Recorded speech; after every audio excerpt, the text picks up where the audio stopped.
uma alegria realizarmos este culto, esse trabalho. O culto do bebê é uma das atividades que sempre estão ali focadas na nossa agenda. Ano passado não foi possível a realização por razões assim óbvias, né? Tivemos muitas dificuldades no ano passado com atividades, mas é uma atividade que a gente precisa fazer.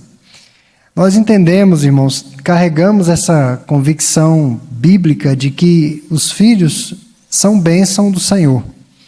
Os filhos são sinal inequívoco de que Deus está agindo. O fato de uma criança ser devidamente formada no ventre de uma grávida, com as suas características peculiares, traços do cabelo, da pele, do rosto, nós vemos de fato que Deus está de alguma forma se mobilizando em nosso meio. E louvamos a Deus por isso. E quando nasce um bebê, os pais de cara logo percebem que a vida mudou. Mudou de uma forma muito radical. Mudaram as refeições. Não serão mais da mesma maneira. Até hoje lá em casa a gente ainda está tentando se adaptar a esse negócio. Que o meu filho ainda é muito pequeno. Então, enquanto um dá a refeição para ele, o outro toma a refeição. Engraçado que depois que ele termina de comer, se o outro estiver tomando a refeição, ele quer comer de novo. Então, um almoça primeiro, né? Enquanto o bebê está sendo alimentado.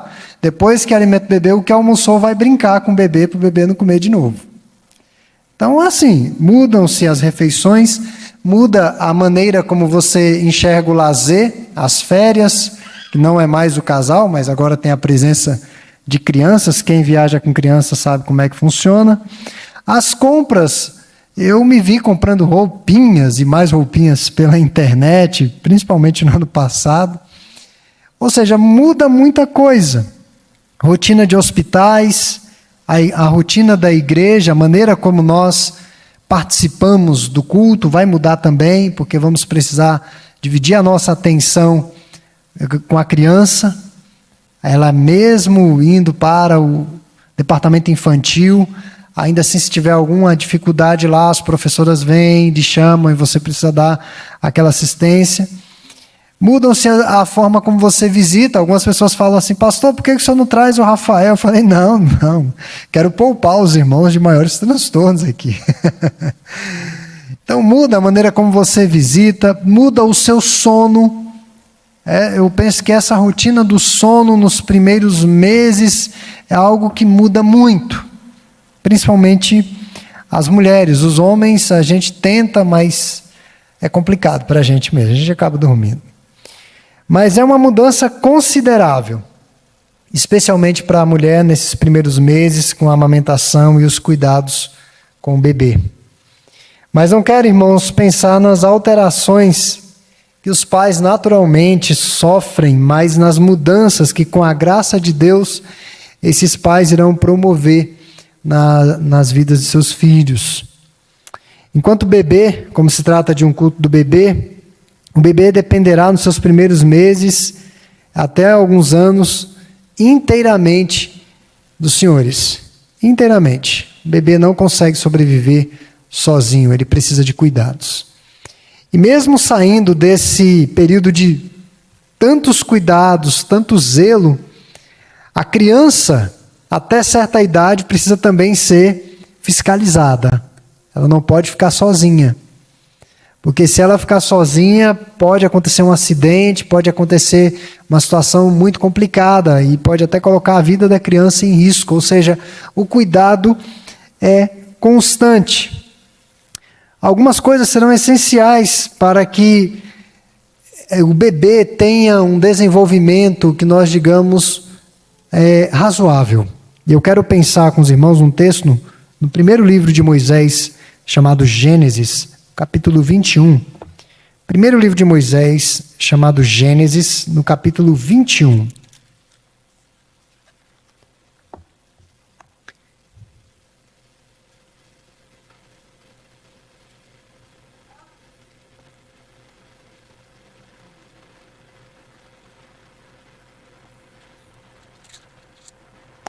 capítulo 21, verso 8. Isaac cresceu e foi desmamado. Nesse dia em que o menino foi desmamado, deu a Abraão um grande banquete. Isaac havia saído daquela fase das fraldas, mais ou menos entre 3 e 4 anos. A criança amamentava naquele período até 3, 4 anos. Algumas iam até os 5 anos amamentando. E esse desmame representava um período de transição na infância. A criança agora se dedicaria ao alimento sólido e ali o crescimento dela iria despontar. Você que tem filhos aí já pré-adolescentes, você sabe que depois dos 6 anos parece que deu uma despontada. De repente você está com uma adolescente em casa e nem percebeu. A coisa foi passando muito rápido. Então, aqui é um marco na vida de Isaac. Isaac é aquele filho tão esperado por Abraão e Sara, um casal idoso, e Deus os agraciou com a gestação. Sara concebeu, deu à luz um filho, o qual chamou de Isaac, riso de Deus. E Isaac estava crescendo, Isaac estava se desenvolvendo para a glória do Senhor. E eu quero pensar aqui, irmãos, o que é necessário, algumas questões essenciais para um desenvolvimento razoável na presença de Deus. E é claro que caráter e personalidade de alguém estão sendo formados já nos seus primeiros anos. Algumas pessoas não são tão marcadas com alguns acontecimentos da infância, com alguns cheiros, odores da infância, mas outras são profundamente marcados por essas mesmas situações. Isso é muito relativo. Mas aqueles primeiros 7 anos, claro que hoje isso não é possível, porque a criança tem que ser inserida muito cedo na escola, até porque os pais têm de trabalhar, então cada vez mais cedo, as creches, escola. Mas no período bíblico, os pais se dedicavam ali à primeira infância da criança inteira, ensinavam praticamente a criança a ler, e a ler a Bíblia. E quando a criança já tinha ali por volta de 7, 8 anos, e já o menino do sexo masculino com 12 anos, era feita a cerimônia do chamado Bar Mitzvah, que era a inserção daquela criança já como rapazinho, na fase quase que adulta mesmo. Ele já ia frequentar a sinagoga, ele já iria aprender a lei do Senhor, ele já se dedicava a algum tipo de profissão, e ali ele continuaria o seu desenvolvimento. Mas esses primeiros anos são cruciais, que a criança vê, ao que a criança está exposta. E nós precisamos, de fato, estar atentos a isso aí. A criança, para ter um desenvolvimento de caráter e personalidade que exalte e glorifique a Deus, ela precisa viver num ambiente em que ela, de fato, seja aceita. E aqui é preciso haver um equilíbrio. Um equilíbrio. Porque hoje, em alguns contextos familiares, parece-me que essa aceitação está exacerbada. Parece-me que a impressão que temos é que quem comanda toda a casa é a criança. Obviamente que a nossa vida muda, a nossa rotina muda, para que possamos atender às necessidades da criança, mas a criança não é o rei da casa. Não é a autoridade máxima na casa. Ela deve conviver num ambiente em que ela percebe que é aceita, que é amada, de forma alguma rejeitada. Irmãos, principalmente quando chegarem na adolescência. Eles têm de perceber isso, que são amados pelos seus pais, que são aceitos pelos seus pais. Nós estamos vivendo dias muito difíceis para essa adolescência. Dias muito complicados. Parece-me que a sensibilidade das pessoas está mais aflorada ainda. Então temos adolescentes muito sensíveis a diversas situações, coisas que eu e você não temos tanta sensibilidade. Então precisamos estar atentos se de fato o ambiente da casa é um ambiente em que o adolescente ou a criança se sente aceita. Ela é aceita, ela é amada, mas será que ela sabe disso? Então, esse é o primeiro pilar para um crescimento salutar. a aceitação dentro de casa. Isso tem uma finalidade, além da manifestação do amor, o exercício da autoridade, o exercício do ensino da palavra de Deus. Uma outra questão que eu quero colocar, e está atrelada à aceitação, e a criança deve saber, é o amor que os pais devem ter para com os seus filhos. Isso naturalmente os pais já têm. Não precisa de se fazer uma exortação aos pais para que amem os seus filhos. Mas a questão é o amor bíblico. Lembre-se que o seu filho, o seu bebê, é uma dádiva que Deus lhe deu. É um presente de Deus. E como tal, ele deve ser dedicado a Deus, consagrado a Deus. É do Senhor. Então não é um amor idolátrico. Fazer do filho um ídolo. Como nós vemos em alguns lugares adesivos, né? Meu filho, minha família, minha vida, meu filho, minha vida, não. Eu devo manifestar o amor, mas o amor bíblico. Um outro item também que vai ser fundamental é o exercício da paciência. E a paciência é algo complicado, principalmente dentro de casa, quando acontecem as situações que nós falamos que são inesperadas, mas dentro de uma casa onde convivem pelo menos duas pessoas, nós vamos ter os conflitos, vamos ter as diferenças. Imagine com uma criança. E por diversas vezes, na minha infância, eu me recordo de ser corrigido pelos meus pais, mas não por algo que eu havia feito de errado, mas porque eles estavam com raiva de alguma coisa, ou de alguém. E descontavam a raiva na correção. Hoje isso é até proibido. Mas às vezes não se desconta com açoites, mas com palavras duras, com a grosseria, com o desprezo. Então é preciso tomar muito cuidado com isso. Nem sempre será fácil, mas é com paciência que nós ensinaremos os nossos filhos a serem mansos, tolerantes. Eles estão nos vendo o tempo todo, estão nos copiando o tempo inteiro, procurando uma referência. É o tempo todo.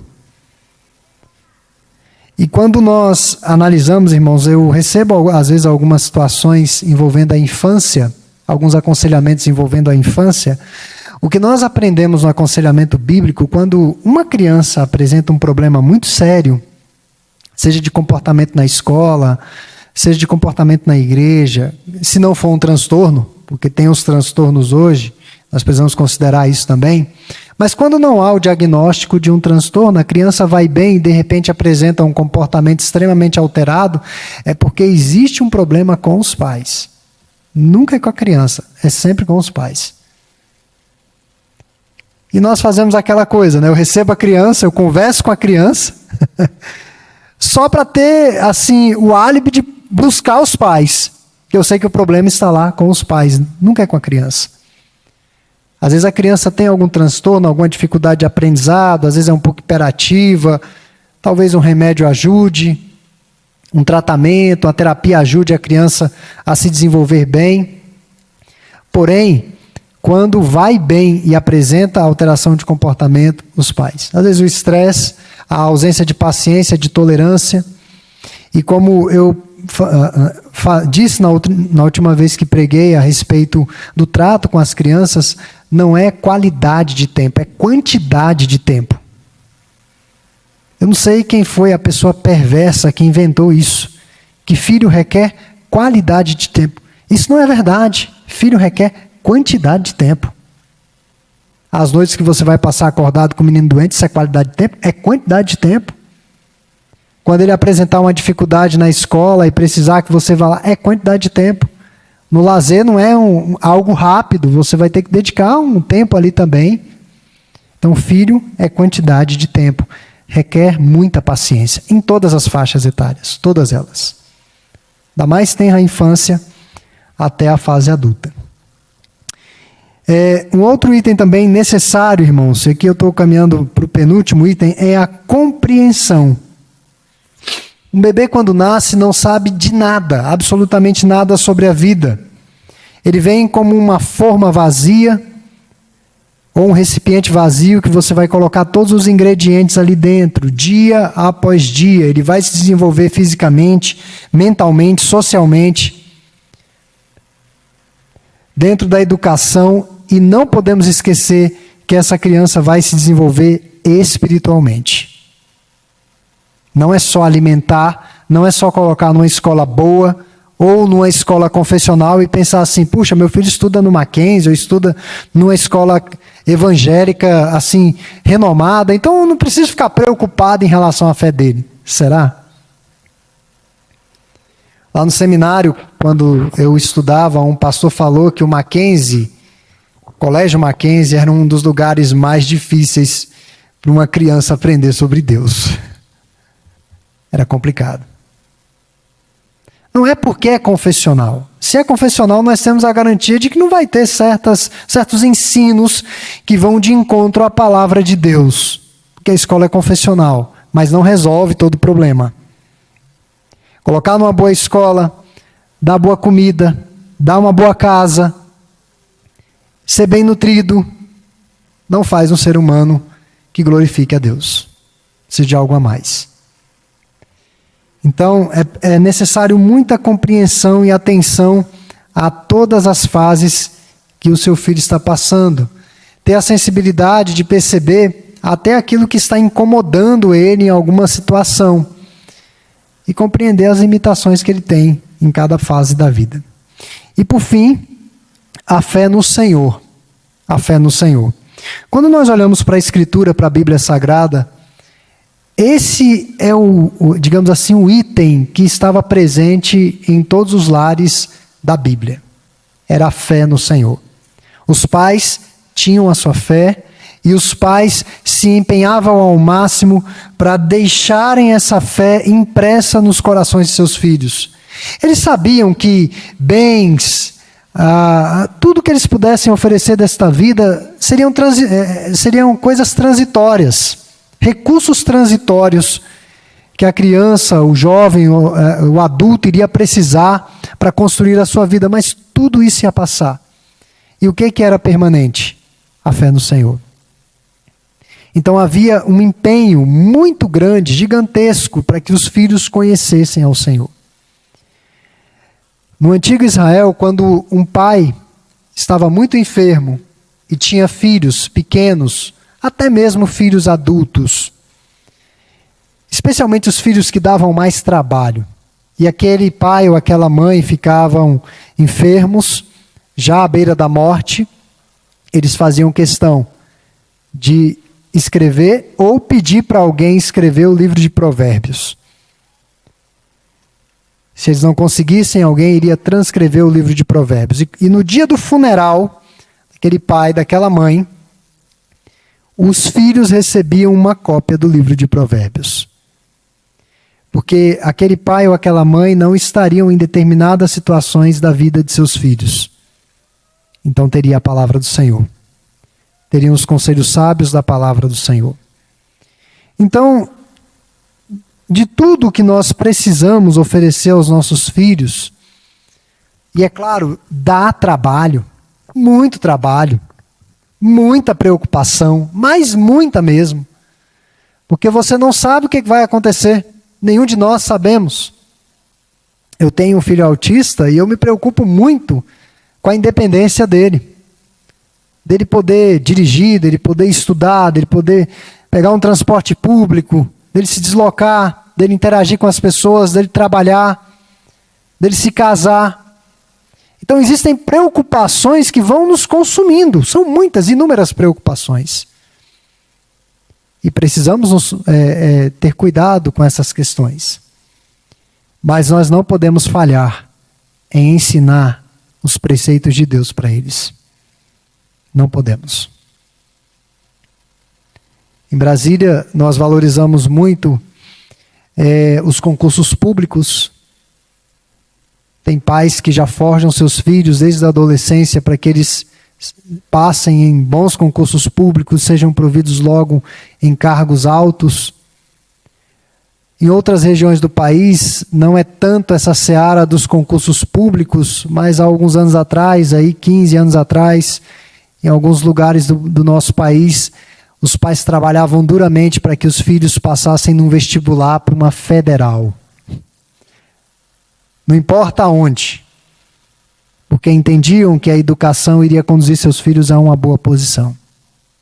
E eles trabalhavam muito por isso. Às vezes pagavam a escola particular, pagavam um tipo de cursinho pré-vestibular para que o filho fizesse uma boa prova, numa função assim promissora, né? Um curso promissor. E assim nós vimos muitos pais investindo em seus filhos. Irmãos, cansamos de ver em vários interiores os pais muito preocupados com esse engajamento dos filhos nos estudos, não prepararam seus filhos com a fé, os filhos saíram da cidade e se perderam no mundo. São doutores hoje. São doutores. Temos inúmeras histórias de filhos doutores, mas que não querem nada com Deus. Que tristeza. E aí criou-se um mito na igreja, de que o crente não pode ir para uma federal porque ele vai desviar. Não, o crente tem que estar lá na federal. Ele tem que ir para a universidade, ser luz lá no meio das trevas, porque a luz não é só debaixo da cama. A luz tem que estar no meio das trevas. Mas se esses adolescentes não estão devidamente engajados, preparados com a Bíblia, eles serão tragados lá fora. Foi isso que aconteceu. Então nós não podemos falhar nesse item. Não podemos. Nos outros nós temos as nossas dificuldades, falhamos muitas vezes. Eu me lembro quando Rafael ainda requeria aqueles cuidados de 3 em 3 horas, né, aquela alimentação que definitivamente não é de Deus, 24 horas comendo de 3 em 3 horas. Eu me lembro de um dia que eu acordei, já tinha passado um mês que ele estava lá em casa, e tinha dormido a noite toda. Eu falei, meu Deus, ele não comeu, né? Mas aí Carol tinha levantado e tinha dado lá o leite dele. Nós podemos falhar em diversas situações, diversas, e vamos falhar, mas não podemos falhar em ensinar os preceitos do Senhor aos nossos filhos. Isso daí, eles vão carregar a vida inteira e vão carregar pela eternidade. Então, que Deus continue abençoando a todos aqueles que receberam essas heranças dele ao longo desse período, que eles continuem sendo bênção na vida dos irmãos, de todos aqui presentes, mas que nós não esqueçamos daquilo que é essencial. A transmissão daquilo que vimos e ouvimos, a transmissão dos preceitos do Senhor. Vamos orar, vamos ficar em pé quem puder. Nós vamos encerrar a transmissão. Depois a Saf estará novamente com a palavra. As irmãs irão proceder aí às entregas dos kits, dos presentes aos bebês. Vamos orar. Pai, te agradecemos por cada bebê que está aqui essa noite, pelos cuidados que o Senhor tem manifestado sobre essas famílias, dando-lhes todos os recursos, ânimo necessários para que seus filhos continuem se desenvolvendo. Ó Deus, que além de nutridos fisicamente, que sejam nutridos pela graça do Senhor. E continue nos abençoando até o término desse culto de ação de graças, desses momentos de gratidão. É no nome de Jesus que nós oramos. Amém.